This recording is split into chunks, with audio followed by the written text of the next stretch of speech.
숙소인 백패커에는 걸레녀들을 좋아하는 새끼들이 꽤 있었어. 물론 그건 대부분이 영어를 거의 못하는 인간들이기 때문에 백패커 안에 떠도는 소문을 알 수 없었기 때문이었지. 혹은 사실을 조금 이해할 수 있다고 하더라도 그냥 거짓말 정도로 생각했을 거야. 일단 앞서 말했듯이 걸레 언니는 키도 크고 늘씬하고 적당히 인사만 하는 사이가 된다면 그렇게 좋을 수가 없는 년이었거든.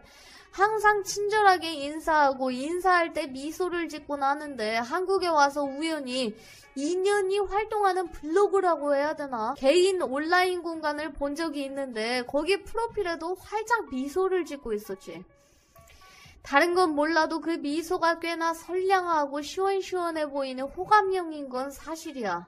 그렇게 걸레 언니에 대한 내 관심이 조금씩 사라져갈 때쯤 걸레 동생이 한국에서 이쪽으로 오게 된 거야. 오랜만에 데이오프를 받아 낮잠 쳐자고 있었는데 밖에서 와 이런 한남들 소리가 들리게 됐지. 담배 꺼내려고 두리번거리니까 하얀 피부에 길쭉길쭉한 여자애가 남자 새끼들한테 둘러싸여 어색한 미소를 짓고 있었지. 바로 그 걸레녀 동생이었어. 내 개인적인 생각일 뿐이겠지만 난 이 두 사람이 자매라는 게 믿어지지 않았지. 그 정도로 안 닮았거든.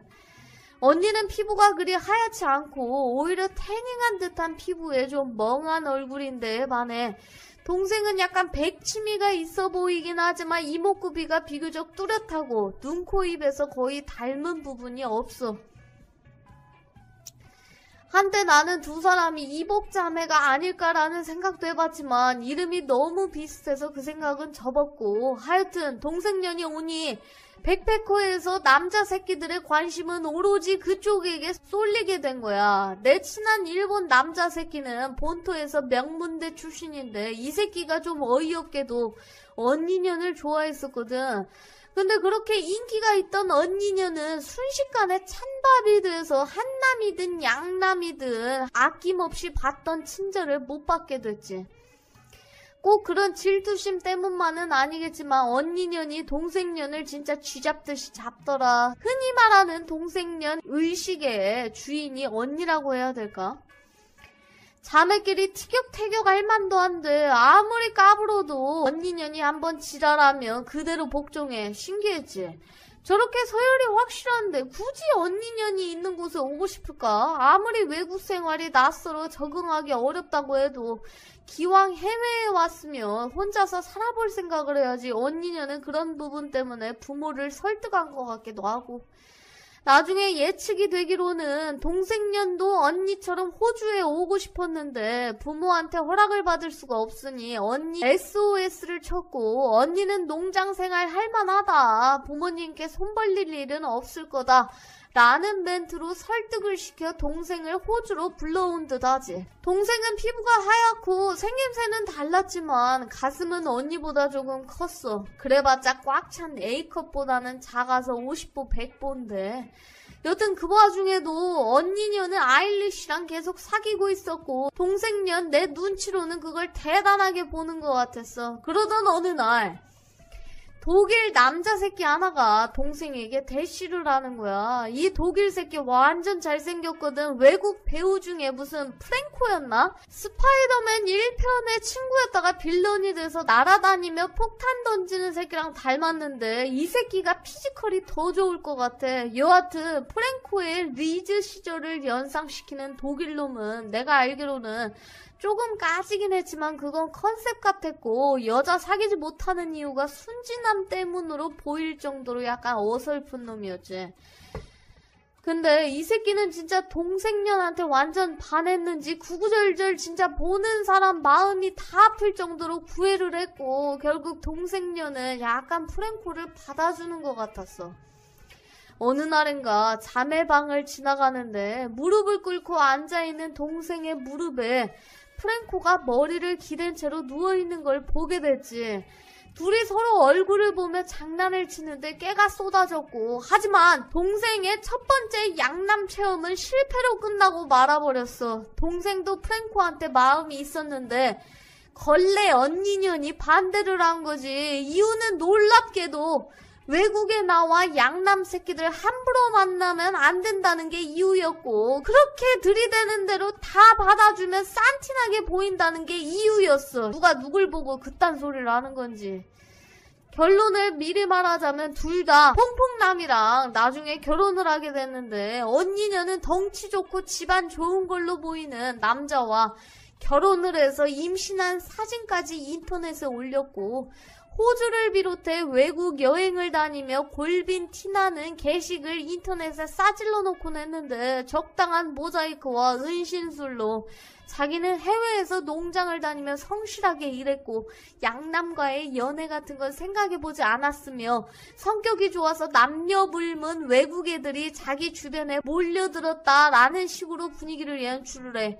사진들을 보니 대부분 내가 모르는 애들인데 언제 저런 애들이랑 사진을 찍었고, 그 사진을 찍으며 아마도 지금의 이런 은폐수를 하려고 계획을 했을 텐데, 그런 추측들을 해보니 소름이 끼치는 거야.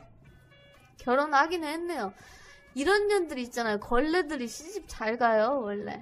여튼 동생녀는 언니의 노예답게 프랭코와 사귀지 못했는데, 어느 날 다시 보니 영국놈이랑 엮여 있었는데, 한 새끼는 완전 미소년의 머리는 뽀글 파마를 해서 둥그렇게 했고, 예전에 블루라군인가 거기에 나오는 남자 배우 같은 외모였고, 한 새끼는 영국인이라기보다는 이탈리아나 중남미 백인 느낌이 나는데, 턱이 길고 7:3 가르마에 좀 아저씨 같아 보였지. 둘은 동갑. 나는 프랭코보다 더 병신 같아 보이는 새끼들이라 금방 언니의 지령 때문에 까일 줄 알았는데 웬걸? 동생이 둘이랑 계속 같이 다니는 거야. 나중에 들어보니 두 영국 놈들은 뭔가 생각이 깊고 성숙하다는 언니년의 평가가 있었는데, 성숙은 쥐뿔. 이 새끼들 심심하면 에어에 가서 여자 꼬시고 따먹는 새끼들이었거든. 근데도 동생년 앞에서는 존나 착한 척, 순진한 척, 언니년도 그런 모습을 믿은 것 같고, 만약 언니년이 영어를 잘하기만 했어도 충분히 정황을 파악했을 만한데, 그 정도 수준이 안 되니 결국 동생은 그렇게 두 놈들에게 따먹히고 말았지. 나중에 동생년 SNS를 우연찮게 갔는데 셋이서 프레저 아일랜드에 놀러가 세일링하고 있더라. 동생년이 노란색이었나 비키니를 입고 있었는데, 농장에선 한 번도 보지 못한 과감한 노출이었고, 그렇게 가슴을 드러낸 채로 영국 놈들이랑 사진 찍고 있는데, 너희들 남자의 감이라는 걸 아냐? 셋이서 무슨 사이인지 모르겠지만 동생년 몸을 자연스럽게 쓰다듬으며 찍은 사진에선 분명 셋이 무슨 일이 있었다라는 느낌이 드는 그런 사진들이 올라왔는데, 물론 동생년 표정은 천진난만했지. 그리고 내 예상은 아마도 맞았던 것 같아. 이제 쓰리썸을 했는가 봐요. 어메이징하죠. 한 5개월 후였나 농장에서 우연히 프랭코를 만났는데 존나 페인이 되어 있었지. 아마 연애 실패로 인한 후유증 같은데, 자존심이 상했는지 아니면 까이는 과정에서 언니년한테 너무 족같은 얘기를 들은 건지 자매에 대해 상당히 불만이 많았지. 이 프랭코와 다른 친구들의 이야기를 종합해보자면, 두 영국놈은 세일링 갈 때부터 동생년 먹을 생각이었던 거야. 아주 정확한 건 아니지만 썰만 들어보면 먼저 뽀글머리가 사귀는 척 고백하며 동생년을 먹어버렸고, 그래도 동생년은 뽀글머리를 좋아했으니 술김에 떡친 거라도 서로 좋아하니 한 거라고 생각했는데, 문제는 둘째 날 또 꽐라가 들 때까지 술을 마셨고, 인연은 아마도 친구의 여친인데 이 새끼가 날 먹을까라는 매우 안일한 생각을 하다가, 야 진짜 미쳤다. 이탈리아 멕시칸 같이 생긴 뽀글머리 친구한테 또 먹혀버렸지. 이 얘기를 하는데 프랭코가 굉장히 분통해하고 있었어. 그 모습만 본다면 이건 자신의 자격지심으로 인한 음해라기보다 왜 그렇게 따먹히고 다닐 거면서 자신의 순수한 사랑은 안 받아줬냐라는 느낌이 강했지. 남자 보는 눈이 없는 거예요. 이 골빈년들이라 끼리끼리라. 문제는 동생년이 그렇게 둘한테 연달아 먹히고서는 충격을 받거나 경찰에 신고까지는 아니더라도 이 새끼들을 미워해야 맞을 텐데, 프레저 아일랜드를 갔다가 그 딩고에 사는 섬까지 여행을 하고 나중에 브리즈번 거쳐서 시드니에 정착해서 이민 가려고 공부했는데 그때까지 파트너로 지내고 있었지. 내가 귀국 남기고 아웃하려고 시드니 갔을 때 동생년을 만났는데 그때 남자친구가 있었고 SNS를 통해서 그 남친이 뽀글머니라는 거를 눈치채는 건 그리 어렵진 않았거든. 하지만 내가 이 자매들을 걸레년들이라고 하는 건 이 이유뿐만은 아니었어. 투썸 플레이스든 쓰리썸 아일랜드든 프리 세계에서 그게 손가락질 받을 이유는 아니라고 하는 건 내가 예전 파라다이스 호텔에 셋이서 해본 경험이 있어서 하는 말은 아니야. 한 남자와 하든 두 남자와 하든 그거는 여성의 선택인 거지. 누군가의 강요로 이루어진 게 아니잖아. 어쨌든 그렇게 영국 놈들이랑 얽히기 전, 그러니까 몇 달간 두 영국 놈들이랑 떨어진 채 언니를 따라 농장 일을 하던 동생녀는 프랭코와 맺어지지 않은 아쉬움을 가슴속에 품은 채 남자를 만나게 됐어. 이 새끼도 아일리쉬였는데 좀 안타깝게도 이 새끼는 언니년한테 이미 먹혀버린 남자애였지. 180 중반에 운동하는 걸 본 적이 없고 가슴에 털 좀 없는 편이었는데 성격이 무난한 편이기는 한데 주목받는 타입도 아니고 항상 병맥주를 병 홀더에 넣은 채 다니며 마시는 놈이었지. 이 새끼가 동생에게 들이대는 거야. 나중에 알고 좀 어이없긴 했는데 서양은 정말 자유로운 곳이구나 라는 생각도 들었고, 이 아일리쉬가 처음 백패커에 와서 어리버릿하고 사람들이랑 어울리지 못할 때 언니년이 접근해서 한번 따먹었었거든. 언니년이 담배를 치웠기 때문에 나랑 맞담배를 피우는 일이 많았는데 그 패턴 때문에 둘이 떡친 걸 나한테 걸리게 된 거야. 남자가 그렇듯 여자도 관계 후에는 담배가 땡기나 보더라. 분명히 옷차림 꽁꽁 싸매고 다니던 년이 이 아일리쉬랑 방에 들어가더니 티셔츠 윗단추 2개를 풀러 하얀 브래지어란 걸 벌리고 바지도 좀 틀어져 있었지. 그 상태에 담배를 피우러 오니 방에 들어가기 전 나오기 전의 모습이 다른 게 들키는 건 당연한 거야. 어쨌든 그런 사실을 알고 있는데 언니한테 먹힌 새끼가 동생한테 들이대는 걸 보고 문득 업보라는 생각도 들더라. 언니년이 저지른 만행에 대한 대가를 동생이 고스란히 받아야 되는 상황이라고 해야 될까? 결론을 말하자면 동생년의 호주 첫 경험을 안겨준 양남이 바로 이 아일리쉬였어. 둘이 사귄다는 소문이 공식적으로 나왔을 때 많은 한남들과 양놈들이 실망을 금치 못했고 나도 좀 당황스러웠지. 단순히 한번 먹고 버리거나 언니에 대한 소심한 복수 정도로 생각을 했거든. 하지만 둘의 로맨스는 잠시 동안 아일리쉬 남친과 데이오프 때리고 여행 갔다가 돌아온 언니에 의해 박살나고 말았어. 시도 때도 없이 여러 놈들과 돌아가며 떡을 친 언니년이었지만 그들을 다 기억을 하고 있었을 거고 그저 상식적인 선에서 동생과 사귀는 정도만 예상했던 자신의 생각과는 달리 자기가 먹은 새끼가 동생을 먹고 아예 제부가 되어버릴 상황에 처하게 되니 얼마나 당황스러웠겠냐. 결혼까지 생각했나봐요. 처음에는 동생이 꽤나 저항을 했었어. 둘이 들어간 방 밖에서도 싸우는 소리가 들릴 정도였으니까 살벌하게 싸우더라. 하지만 결국 이번에도 동생은 패배했고 무슨 시스터걸 같이 언니에게 정신이 사로잡힌 동생은 언니 남친에 비해 괜찮은 남자친구와 헤어지게 됐어. 그나마 아일리쉬 놈이 그리 깊게 생각하진 않았는지 좀 아쉽다 정도의 표정이었지만 왜 언니가 동생 사귀는 걸 반대를 하나라는 생각을 꽤나 오래 했던 것 같아. 근데 이때 언니녀는 충격을 받았는지 남친 두고 다른 새끼들이랑 원나잇 하는 걸 관두게 됐어. 물론 동생이 입국했을 때부터 그런 행동을 예전보다 자제하긴 했지만 확연하게 아니 원나잇이라는 일이 완전 사라져버렸고 조금 재미없는 시간이 돼버렸지. 그러던 어느 날이었어. 백패커에 기타를 메고 다니며 노래하는 이스라엘 새끼가 있었는데 나한테 지저스 크라이스트의 이스라엘 이름이 에스와라는 걸 가르쳐준 새끼인데 이 새끼가 완전 악동인 독일놈 친구가 있었지. 둘이서 여자 꼬시는 콤비라고 할 수가 있는데 어느 날 백패커 1층 펍에서 바베큐 파티가 있었어. $5를 내고 무제한이니까 당연히 참가를 했는데 자매들이랑 이 두 새끼가 같이 술을 마시고 있었지. 진짜 히히호호 하면서 존나게 술 퍼마시고 있더라.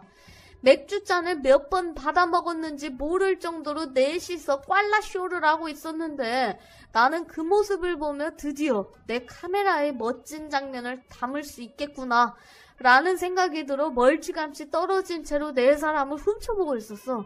그리고 내 예상은 역시나 적중했지. 한참 꽐라가 된 네 사람. 언니는 이스라엘 새끼가 부축해서 계단을 올라가기 시작했고 동생은 자긴 멀쩡하다며 계속 I'm okay 이 지랄 하는데 결국 독일놈한테 부축을 받았다 말았다 하면서 끌려가듯 2층으로 올라가고 있었어. 1층에서 2층 올려다보는데 계단으로 2층까지 올라가다가 갑자기 이스라엘 새끼와 키스하는 언니년이 보였고 잠시 후 그런 언니의 모습에 감동을 받았는지 그렇게 몇 번 살짝 튕기던 독일 새끼 목을 붙잡고 키스하는 동생의 모습을 볼 수가 있었어. 와 진짜 막장. 그리고 자리에서 벌떡 일어선 나는 한번 추스르고 네 사람이 사라진 2층으로 올라가게 됐지. 네 사람은 곧바로 자매방으로 직진을 했고 내가 발코니에서 담배 한 대 다 태울 때까지 나오질 않더라. 결국 호기심이 폭발한 나는 자매방 앞을 지나가는 선택을 했고 안에서 분명하게 들리는 자매들 각각의 소리들은 귀동냥할 수가 있었지. 난 잠시 넋을 잃은 채 방 안에 들리는 그 소리에 집중하게 됐어. 그리고 나서 한동안 넷이서 어울려 다니며 저녁도 먹고 자매 방 안에서 노는 장면도 수차례 목격했지. 자매 방에서 넷이 한 건 분명하고 나는 그 전 과정을 지켜본 유일한 목격자라고 할 수 있겠지만 어디 가서 그걸 털어놓을 생각은 못하고 익명의 힘을 빌려 꽤나 오랜 시간이 지난 후에 썰을 풀어봐. 후기만 말해보자면 언니녀는 여튼 건실한 금은수저 레벨의 집안 아들을 만나 임신까지 해서 잘 살고 있고 한남을 또 만났는가 봐요. 호구 한남을. 동생녀는 내가 호주 떠날 때부터 시드니 쉐어치면서 거기서 번 돈에다가 엄마 찬스로 끌어모은 돈을 가지고 이민 공부를 하고 있었어. 그때 당시에 언니가 한국에 귀국했었던 것 같은데 하지만 백침이 풍기던 외모답게 동생녀는 결국 이민을 포기하고 동남아 어딘가에서 결혼식까지 하고 나서 그 이후에 연락이 끊겼지. 한남이랑 결혼했나 생각을 했는데 굳이 결혼을 하는데 다른 나라도 아니고 동남아를 선택한 거 보면 결국 동남아 국적의 부자와 결혼한 게 아닐까라는 생각이 들어. 걸레 자매의 남편들은 이런 사정을 알까? 지 마누라가 외국에 돌아다니면서 대주고 다니고 심지어 자기들 방에서 남자 둘을 끌어다가 넷이서 했다는 사실을. 최악은 포썸일 텐데 그건 확인된 바는 없고 여튼 이런 과거를 다 알고 자기 스스로 설득을 하며 두 년들을 데리고 살지가 궁금하긴 하다. 가끔 여 아이돌들 평상복인데 끝나시티에 핫팬츠 반바지 입은 걸 보면 이 자매들이 생각이 나곤 하더라. 아직